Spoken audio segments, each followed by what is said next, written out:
जय सिया राम, हरिओम।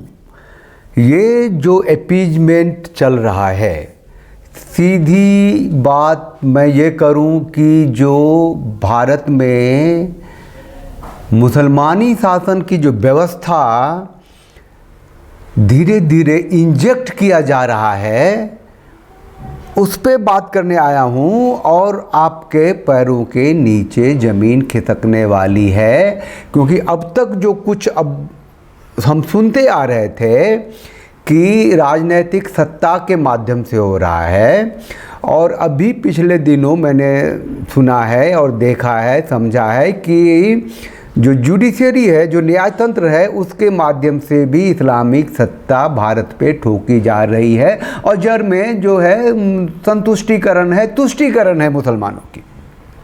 देखिए, चैनल को लाइक शेयर सब्सक्राइब कर लीजिए, और वो बेल आइकन को जब प्रेस करेंगे तो आपको नोटिफिकेशन मिलेगा।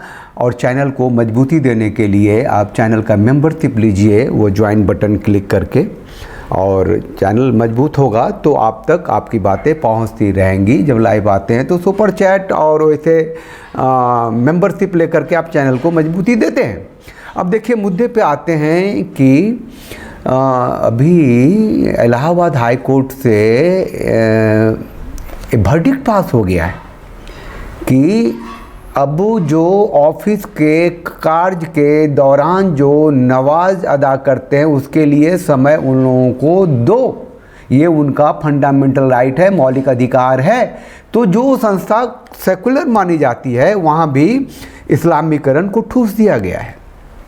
ज़रा मैं इसको मतलब स्टोरी वाइज आप तक बता दूं तो देखिए, ये जो दो तस्वीर है, ये जो दो लोग हैं और भी हैं, इन दोनों के ऊपर UAPA लगा हुआ है।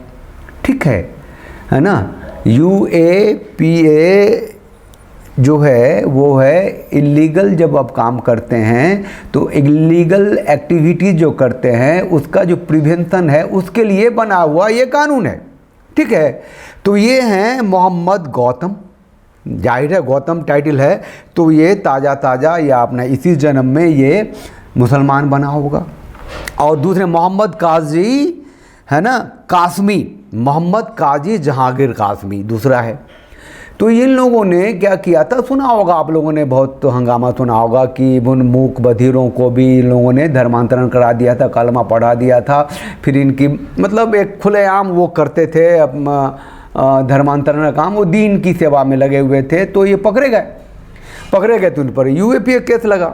तो UAPA जो केस लगा, तो ये जो दो लोग थे, ये मोहम्मद गौतम, मोहम्मद काजी जहांगीर कासमी, तो बड़े लोग थे। इनके पीछे चाहने वाले तो बहुत हैं, है ना। उलमान लोग हैं और जमायत हिंद के लोग हैं, कई हैं जो खुल के कहते हैं कि बम फोड़ने वालों तक के लिए कानून मदद देते हैं, वो इन लोगों के लिए कानूनी मदद देते हैं।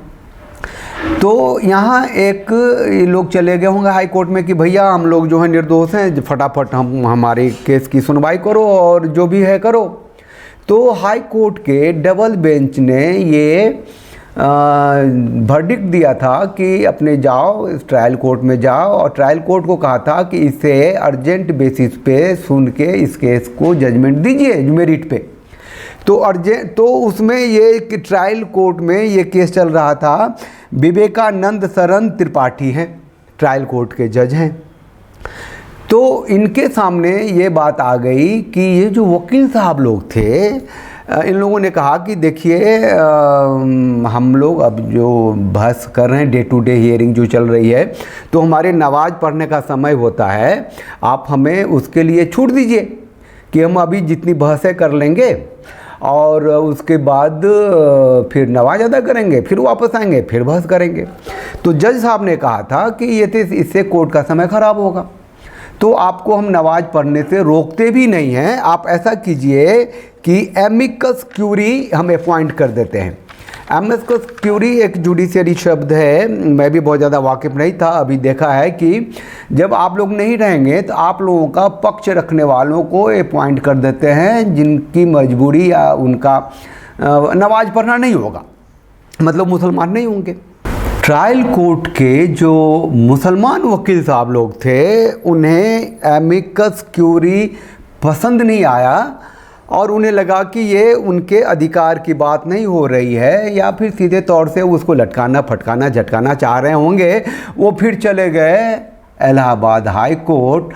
और उत्तर प्रदेश की ये घटना है, पहले मैं बता दूं तो इलाहाबाद हाई कोर्ट के जस्टिस शमीम अहमद जी के पास ये केस पहुंचा और उन्हें लगा कि भैया नवाज अदा करने के लिए कोर्ट ने जो कहा है और एमएस क्यूरी लगा दिया हुआ है, जबकि ये लोग चाहते हैं कि कोई बीच का आदमी केस की अपील ना करे, जीरा बहस ना करे, तो ये उनका अधिकार है और उनको मिलना चाहिए।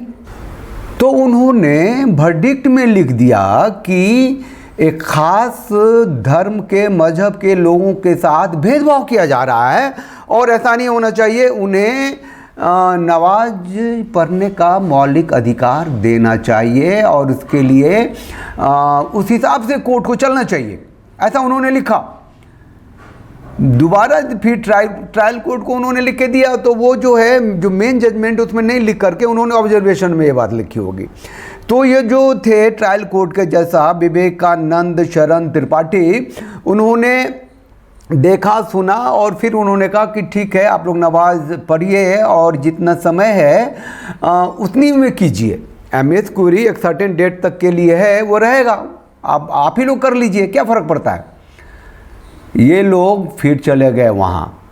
अब हैं जस्टिस शमीम अहमद को लग गया दिल पे बात, उन्होंने सीधा ट्रायल कोर्ट के जज विवेकानंद शरण त्रिपाठी को अपने यहाँ बुला लिया और कहा क्या आपको हाई कोर्ट का जजमेंट को समझना नहीं आता है, पढ़ना नहीं आता है।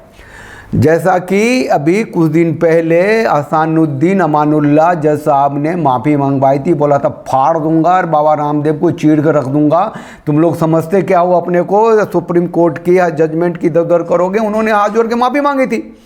तो जनरली जो ऑनरेबल जस्टिस हैं उनके सामने में हाथ जोड़ के माफ़ी मांगने की एक परंपरा ही है। भगवान है ना, अल्लाह हैं, खुदा हैं, जो भी कह लें, सब हैं, सुप्रीम है। तो ये उसी के पार्ट थे ना, जुडिशरी के पार्ट थे ना, ट्रायल कोर्ट के जज थे ना। उन्होंने भी कहा कि ठीक है, हमसे गलती हुई है और मैं माफ़ी मांगता हूँ। अब देखिए, और उसी हिसाब से होगा जैसा कि आप कहेंगे। अब इस मुद्दे में क्या है कि नमाज अदा करने को फंडामेंटल राइट बना दिया इस जज साहब ने, और उसके लिए कोर्ट को हिदायत दे दी कि तुम्हारी जो कानूनी प्रक्रिया है उसमें ये चीज़ तय होनी चाहिए कि उनके पास जब समय हो तभी वो अपनी बहस करें, अपील करें। और केस क्या था, ये जो केस था यूएपीए का था ना, अनलॉफुल एक्टिविटीज प्रिवेंशन एक्ट का था ना। तो बहुत खतरनाक केस होता है। और फंसे हुए कौन से थे, मोहम्मद गौतम, मुफ्ती काजी जहांगीर कासमी, और ये देख कौन रहे थे भैया, जस्टिस शमीम अहमद। उन्होंने नमाज को फंडामेंटल राइट घोषित कर दिया है, जरा समझिए। और जब फिर ये अब क्या चल रहा होगा इस केस में अभी मुझे पता नहीं है, लेकिन इतना तय है कि उत्तर प्रदेश की ये घटना है, उत्तर प्रदेश सरकार को इसके अगेंस्ट में डबल बेंच में हाई कोर्ट में जाना चाहिए या सीधा सुप्रीम कोर्ट में जाना चाहिए कि क्या ऐसा ये जो चीज़ फंडामेंटल राइट नमाज पढ़ना होगा, तब तो बाहर आ जाएगी। मंगलवार को बजरंग बली का होता है, लोग पूजा करते हैं, टीका लगाते हैं, जाते हैं आते हैं, उसका क्या होगा। 7 दिन का दुर्गा पूजा होता है, देवियों की पूजा होती है, उसमें क्या होगा। बहुत सारे त्यौहार हैं, उसका क्या होगा। लोगों के घर सत्यनारायण भगवान की पूजा होती है, हर 15 दिन पे होती है, हर संक्रांति की होती है, उसका क्या होगा। और ऐसे फिर गुड फ्राइडे होता है और ऐसे फिर लोगों की होती है। तो ये जो सेकुलर संस्था है उसकी मिट्टी पलीद करने का क्या ठेका ले रखा है इस जुडिशरी ने। उत्तर प्रदेश की सरकार नहीं गई अपील में। इस केस के वो जो नौकरी करते हैं विवेकानंद शरण त्रिपाठी, उन्होंने हाथ जोड़ के माफ़ी मांगी। मरता क्या नहीं करता, क्योंकि उनके जो श्रेष्ठ वकील हैं, सॉरी उनके जो श्रेष्ठ जज हैं, उन्हीं के फैमिली के बड़े लोग हैं, उन्होंने उनको डांटा फटकारा और कहा कि तेरे को जजमेंट समझना नहीं आता। मैं आपको ये बताने आया हूँ कि जो भारत है उसको 2047 तक जो एक PFI का आया था कि इसे इस्लामिक शासन तंत्र का देश बनाना है, वहाँ तक जाने की ज़रूरत नहीं है। ये बनना शुरू हो गया है, बहुत हद तक बन गया है। और इस्लामिक शासन तंत्र का देश जो कांग्रेस बनाती आ रही है, उसे इस भारतीय जनता पार्टी ने बहुत मजबूत किया है। और अब जो है UAPA जैसे केस में जो धर्मांतरण करते हैं, रिलीजियस कन्वर्शन का ये केस था, उसमें जज साहब को नमाज अदा करने को फंडामेंटल राइट बना दिया है। अगर मैं कुछ गलत बोल रहा हूँ तो आप लोग केस में चले जाना, देख लेना। इलाहाबाद हाई कोर्ट शमीम अहमद के नाम से अनलॉफुल एक्टिविटी प्रिवेंशन एक्ट के दौरान जो उन्होंने नमाज अदा करने को फंडामेंटल राइट बनाया है, पूरा डिटेल मिल जाएगा आप लोगों को, आप लोग बेहतर एनालिसिस कर सकते हो। तो बंटवारे के बाद का जो भारत है वो सनातनी सत्ता की व्यवस्था का देश तो नहीं बना अभी तक, और संघर्ष जारी है, लेकिन ये इस्लामिक सत्ता का देश बन गया है। यहाँ मुस्लिम पर्सनल लॉ बोर्ड है, यहाँ प्लेसेज ऑफ वर्शिप एक्ट 1991 है, यहाँ वक्फ एक्ट 1995 है, यहाँ सच्चर कमीशन लागू है, यहाँ मुसलमानों के लिए 300 योजनाएँ हैं। अभी अलग से उनके कोचिंग वोचिंग कर करके कुछ उर्दू लैंग्वेज को लगा करके इस्लामिक स्टडीज UPSC में डाल करके उन्होंने 50 से ज़्यादा UPSC को दे दिए मुसलमान कैंडिडेट्स। तो ब्यूरोक्रेसी में, न्यायतंत्र में और हर जगह बिजनेस में, व्यापार में, घर में उन लोगों की है ना भागीदारी सुनिश्चित की जा रही है योजना के तहत। समझ जाइए, आवाज़ उठाइए। एकम सनातन भारत दल आया है, उसके 1, 2, 4, 10 लोग भी अगर संसद में पहुंचते हैं तो वो आवाज़ उठाएंगे और भारत की जो सनातनी किरदार है, जो सनातनी संस्कृति है, जो परंपरा है, जो धर्म है, उसकी रक्षा हो सकेगी और जी सकेंगे आप लोग। ये कहने के लिए मैं आया था। चैनल को लाइक कीजिए, शेयर कीजिए, सब्सक्राइब कीजिए, बेल आइकन को प्रेस कर दीजिए और ज्वाइन बटन को क्लिक करके चैनल की सदस्यता लीजिए और चैनल को मजबूत कीजिए। अपनी आँखें खुली रखिए और जो आपकी निष्ठा है, जो आपकी संस्कृति है, उस पर बने रहिए। इसके लिए आवाज़ उठा सकते हैं तो आवाज़ उठाइए। जो आवाज़ उठा रहा है उसके साथ दीजिए, जो राजनीतिक दल संघर्ष में है उसके साथ दीजिए। जय सिया राम, हरिओम।